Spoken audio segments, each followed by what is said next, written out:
Hello बच्चों, आज हम लोग पढ़ेंगे कॉलीगेटिव प्रॉपर्टीज। ठीक है, तो बहुत ही इम्पोर्टेंट है। ये 4 कॉलीगेटिव प्रॉपर्टीज होंगे और चारों पे बहुत ही इम्पोर्टेंट न्यूमेरिकल्स बनते हैं। थ्योरेटिकल पोर्शन तो बहुत कम पूछा जाता है, बट हाँ न्यूमेरिकल यहाँ से बहुत इम्पोर्टेंट है और वो न्यूमेरिकल आप तभी कर पाएंगे जब आपको थ्योरी उनकी पता हो। तो चलिए हम लोग डिस्कस करते हैं कॉलीगेटिव प्रॉपर्टी। फॉलो में। Colligative properties are the properties which depend only on the number of solute particles.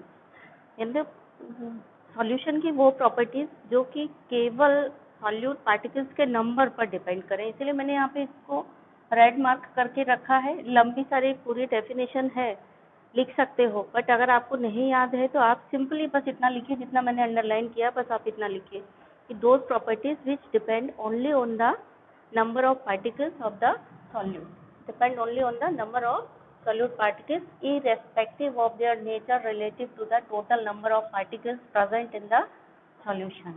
मतलब टोटल नंबर ऑफ पार्टिकल्स कितने हैं, क्या है, कितने भी मोल मतलब कितने भी पार्टिकल्स हों, कितने भी वैरायटी के पार्टिकल्स हों, मतलब कितने भी सॉल्यूट हों, उन सब में डिपेंड करता है क्या, नंबर ऑफ पार्टिकल्स सॉल्यूट के।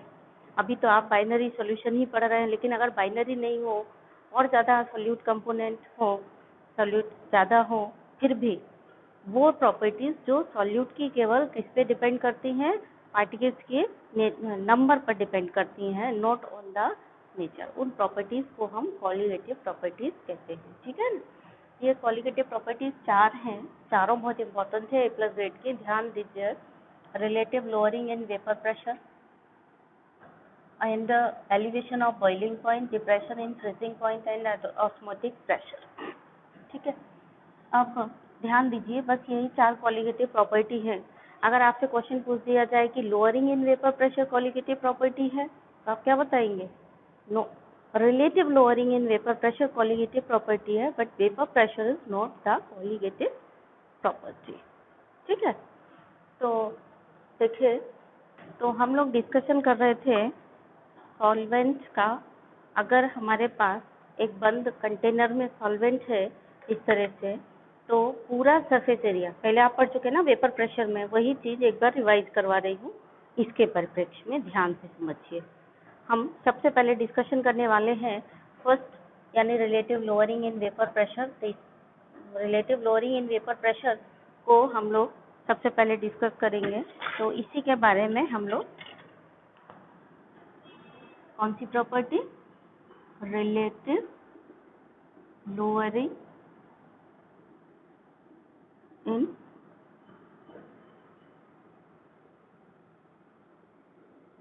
वेपर प्रेशर, ये कॉलीगेटिव प्रॉपर्टी हम लोग डिस्कस कर रहे हैं।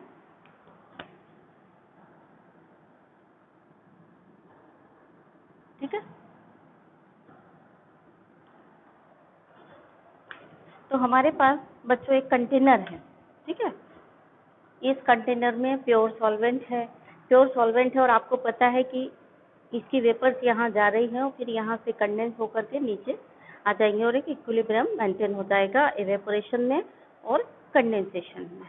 ठीक है, अभी के क्या हो रहा है कि आपको पता है एवेपोरेशन सरफेस फिनोमिना, यानी कौन से मॉलिक्यूल्स वेपर्स में जा रहे हैं, जो सरफेस पर है, लिक्विड की सरफेस पर, नीचे से नहीं जा रहे हैं, ये सरफेस फिनोमिना है, सरफेस से होकर के जा रहे हैं एट प्रेजेंट। यानी जब इसमें प्योर सॉल्वेंट मिला हुआ है, तो जो एवेपोरेशन हो रहा है सॉल्वेंट का, वो पूरे सरफेस से हो रहा है।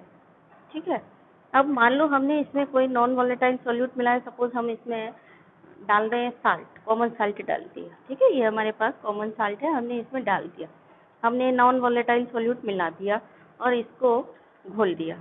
ठीक है, इसमें डिसॉल्व कर दिया।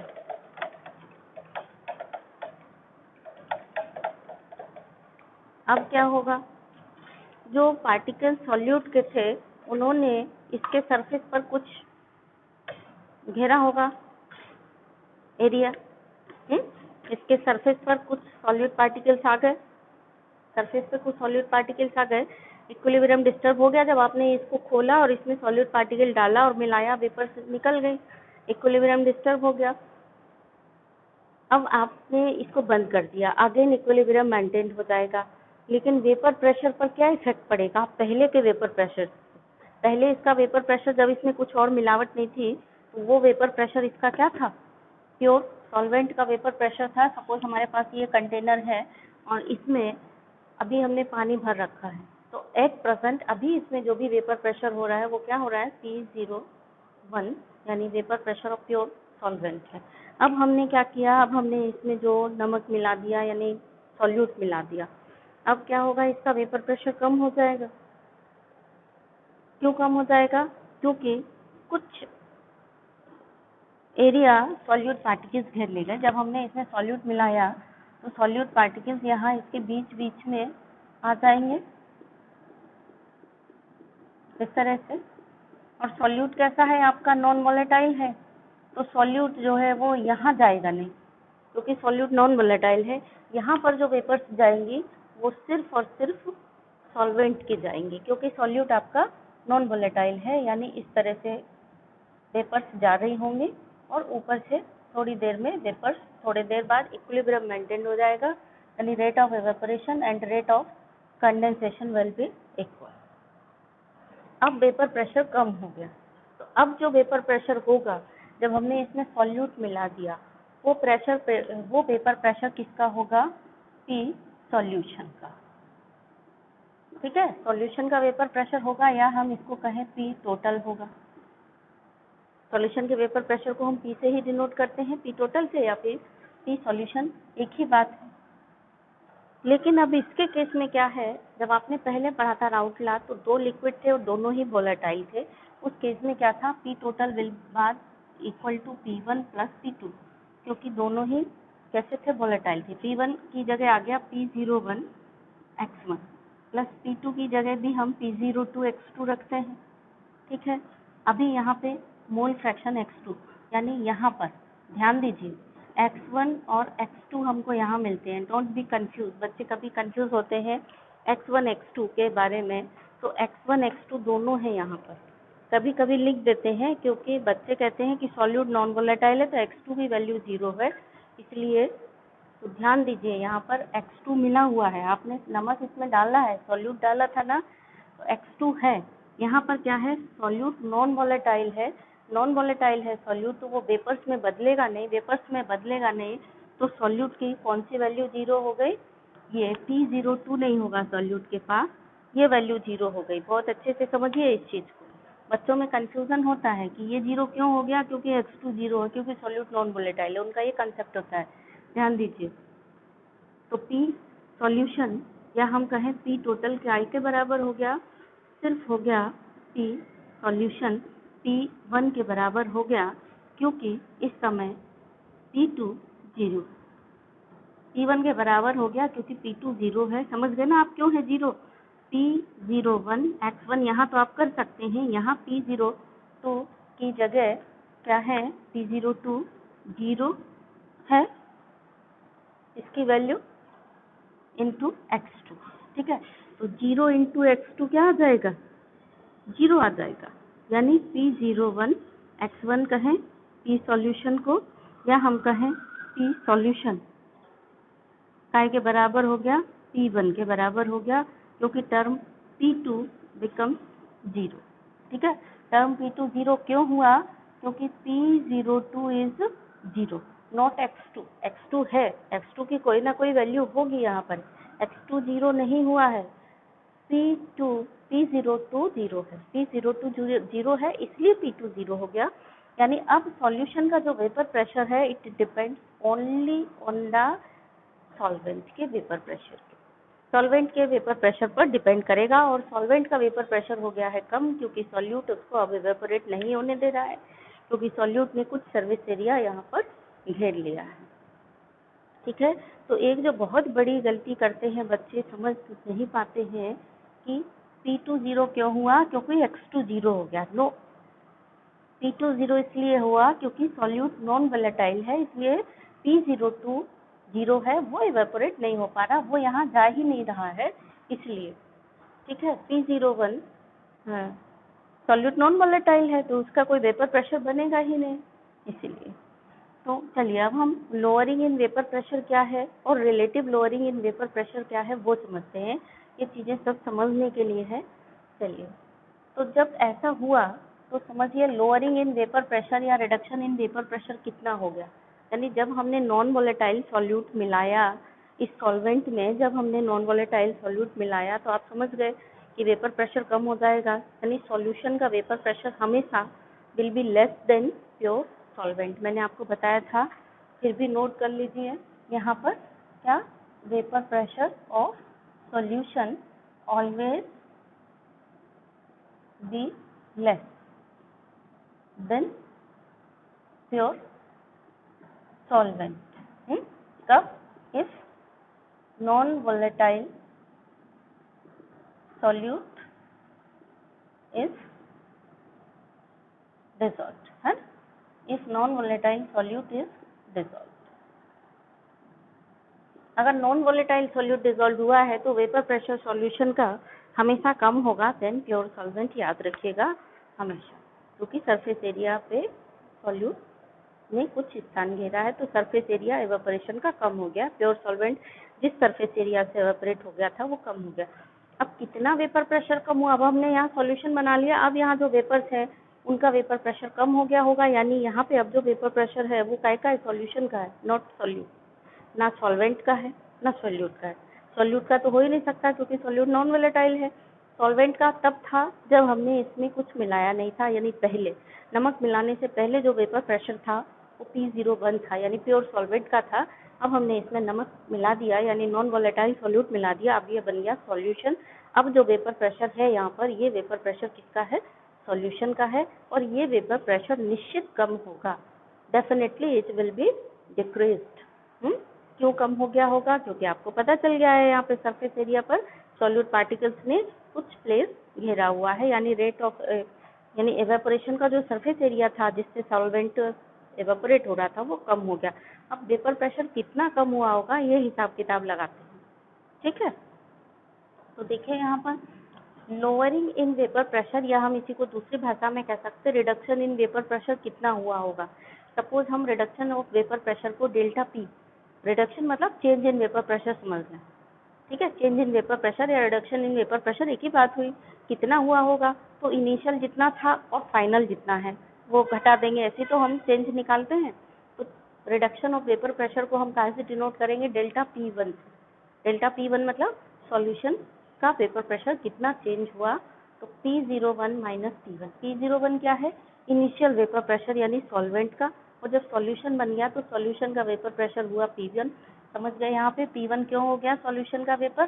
क्योंकि P total equal to P1 plus P2 और P2 है 0, इसलिए सॉल्यूशन का वेपर प्रेशर काय के बराबर हो गया? P1 के बराबर हो गया। P सॉल्यूशन इज P1, ठीक है। तो ये P1 के बराबर हो गया सॉल्यूशन का। तो initial vapour pressure pure solvent का माइनस सॉल्यूशन का वेपर प्रेशर, ये हो गया डेल्टा P1, यानी lowering in vapour pressure. Vapour pressure में कितनी लोअरिंग हुई? पहले जितना था उससे कितना कम हुआ, तो हम क्या करेंगे? कितनी लोअरिंग हुई, कितना कम हुआ, उसी को केमिस्ट्री की भाषा में कह दिया लोअरिंग इन वेपर प्रेशर कितनी हुई। या सीधी सीधी बात कही तो हम कह सकते हैं कि रिडक्शन इन वेपर प्रेशर कितना हुआ। तो रिडक्शन इन वेपर प्रेशर को डिनोट करेंगे हम डेल्टा P1 से, और कितना हुआ? तो initial vapour pressure of pure solvent minus solution का वेपर प्रेशर, यानी P01 माइनस P1। अब चलिए P01 की जगह हम इसको P01 तो P01 अपनी जगह है, P1 की जगह हम लिख सकते हैं P01x1, लिख सकते हैं ना। तो हमने P01x1 लिख दिया। P01x1 लिखने के बाद हमने इन दोनों में से P01 कॉमन ले लिया। P01 कॉमन ले लिया तो हो गया 1 माइनस x1। अब आपको पता है 1 माइनस x1 का के बराबर होता है, आपने पढ़ रखा है x2 equal to 1 minus x1 के बराबर होता है। तो 1 माइनस x1 की जगह अगर हम ये x2 प्लेस कर दें, ये हटा करके ये प्लेस कर दिया, तो डेल्टा P1 इक्वल टू हो गया P01 x2, ठीक। अब P01 को हम इधर ले आए, delta P1 upon P01 equal to x2। तो ये जो P01 और P1 है अपॉन P1 है, ये टर्म ये कहलाता है relative lowering in vapour pressure और it is the colligative property. ठीक है, ये जो टर्म है डेल्टा P1 अपॉन P01 ये relative lowering in vapour pressure है। रिलेटिव लोअरिंग मतलब इनिशियल वेपर प्रेशर इतना था, इसके कंपैरिजन में अब वेपर प्रेशर इतना रह गया। पहले कितना था, P01 था, अब कितना रह गया है, रह गया नहीं, कितना कम हुआ, कितना कम हुआ, कम इतना हुआ इनिशियल में, जितना इनिशियल था उसमें अब सॉल्यूशन का कितना है उतना कम हो गया। तो जितना कम हुआ इनिशियल के कंपैरिजन में इतना कम हुआ, इस कंपैरिजन को हम क्या कहते हैं, relative lowering in vapour pressure. तो ये हो गया relative lowering in vapour pressure. बहुत अच्छे से ध्यान रख लीजिए, आप ध्यान दीजिए। ये हमारे पास फॉर्मूला आ गया है, कौन सा वाला, P01, ये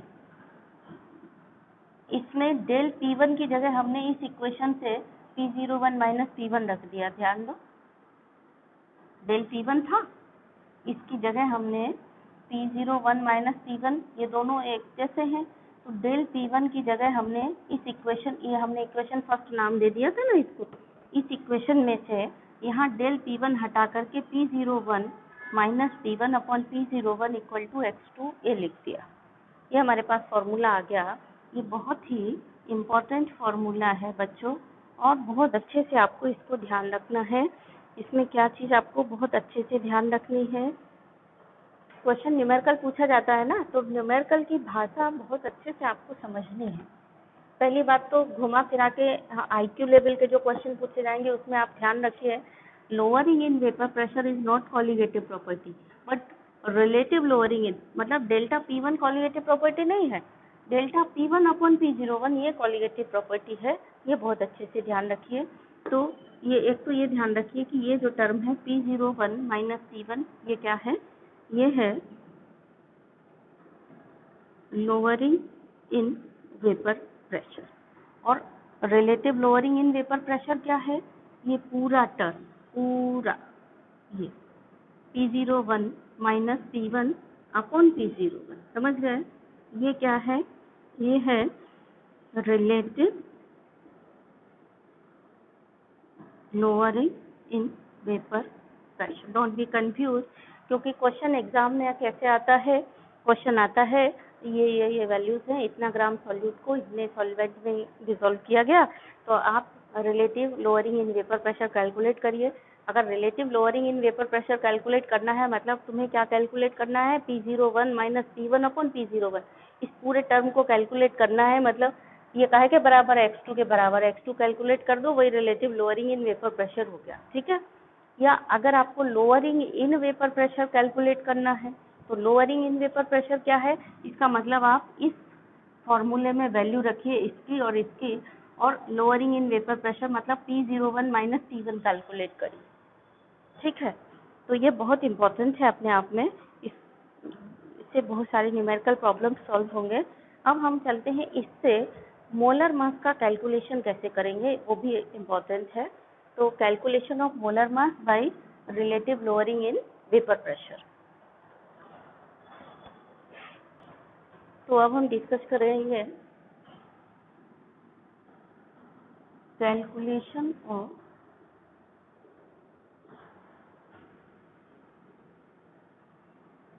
molar mass of solute bye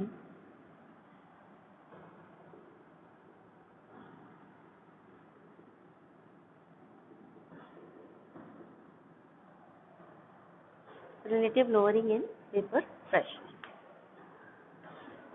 तो relative lowering in vapour pressure हमारे पास क्या था, P01 minus P1 upon P01 equal to x2। ठीक है, x2 की जगह हम क्या रख सकते हैं, x2 की जगह हम रख सकते हैं W2 upon M2 upon W1, यानी x2 कैसे लाएंगे हम, x2 लाएंगे N2 से, है ना, x2 की जगह हम क्या लिख सकते हैं, N2 upon N1 plus N2। ठीक है। अब N2 भी नहीं दिया गया, हमसे कहा गया इतने ग्राम सॉल्यूट डिजॉल्व इन इतने ग्राम ऑफ सॉल्वेंट, तो हम क्या कर सकते हैं, यहाँ पे N2 की जगह लिख सकते हैं W2 upon M2 upon W1 upon M1 plus W2 upon M2। ठीक है, तो ये हो गया। अभी इसमें या तो हम इस तरह से निकालें, क्वेश्चन को सॉल्व करें, यानी P01 minus P1 upon P01 इतना हो गया, ऐसे कैलकुलेट करें पूरा वैल्यू रख करके। अब ऐसे जब हम कैलकुलेट करते हैं तो ये थोड़ा लेंथी हो जाता है। आप ऐसे भी कैलकुलेट कर सकते हो, जैसे मोल फ्रैक्शन निकालते थे ना, इन दोनों को किया और इन दोनों को किया, इन दोनों को किया, फिर इन दोनों को जोड़ करके इसमें पॉइंट में निकाल के जो भी निकला आपने डिवाइड कर दिया। लेकिन इसको एक दूसरा सरल तरीका कैसे कर सकते हैं, क्योंकि अगर सॉल्यूशन डाइल्यूट है, ठीक है, तो यहाँ पर देखेंगे कि इफ सॉल्यूशन इज डाइल्यूट, अगर सॉल्यूशन डाइल्यूट है तो N1 is very very less than N2, उल्टा वो लिख दिया मैंने, N2 is very very less than N1। ठीक है, अगर सॉल्यूशन डाइल्यूट है तो N2 is very very less than N1, then क्या हो जाएगा, N1 plus N2 becomes equal to N, क्योंकि N2 बहुत छोटा है। ठीक है, तो ये वाला रिलेशन अब क्या हो गया, देखिए P01 minus P1 upon P01 equal to N2 upon N। समझ गए? N2 पूरा ये नहीं कि ये वाला N2 हटाया ये वाला भी हट जाएगा, ये नहीं हट जाएगा। कई बच्चे पूछते हैं कि ये N2 आपने हटा दिया, ये क्यों नहीं हटाया, ये भी तो बहुत छोटा है। ये हमने हटाया नहीं है, N1 प्लस N2 को अप्रॉक्सीमेटली N1 मान लिया है, क्योंकि N2 is very very small in comparison to N1। ठीक है, बच्चे पूछने लगते हैं कि ये क्यों नहीं हटा, तो उसके लिए आप ध्यान रखिए N1 प्लस N2 N1 के बराबर हो गया। वही वाली बात आ गई, एक बाल्टी पानी में 1 चम्मच पानी आपने मिलाया तो कितना डिफरेंस आएगा नंबर ऑफ मोल्स का। ठीक है, वो चीज़ है। तो अब ये आ गया N2 अपॉन N1। अब ये थोड़ा सा सिंपल हो जाएगा, देखिए N2 की जगह हमने रखा P01 minus P1 upon P01 equal to N2 की जगह रखा W2 upon M2 into N1 की जगह आ जाएगा, ये आएगा W2 upon M2 upon W1 upon M1। पलटेगी संख्या तो हो जाएगा P01 minus P1 upon P01 equal to W2 upon M2 into M1 upon W। ये आ गया। ठीक, ध्यान दीजिए, बहुत ही इम्पोर्टेंट न्यूमेरिकल के लिए है ये वाला A प्लस ग्रेड का, और ये भी A प्लस ग्रेड का है इस फॉर्म में, और इस फॉर्म में यहाँ पर P01 minus P1 upon P01, इस फॉर्म में भी ये फॉर्मूला यूज होता है। ठीक है, न्यूमेरिकल प्रॉब्लम्स के लिए। अब क्या होता है, कई बार हम ये फॉर्मूला भूल जाते हैं, याद कैसे रखेंगे, इसको याद रखने का तरीका क्या है, तो इसको बोल दो ये कैसा वाला है, देखो ध्यान से। कई बार गड़बड़ी होती है, W2 अपॉन M2 है तो हो सकता है आप W1 अपॉन M1 लिख दो और M2 अपॉन W2 कर दो। तो फॉर्मूला लिखने का हमेशा एक ही तरीका याद रखना, P01 माइनस P1, इस तरह से मैंने ये इसको कोड बना दिया। आपका ये कौन सा फॉर्मूला है, ये प्राइम मिनिस्टर का फॉर्मूला है।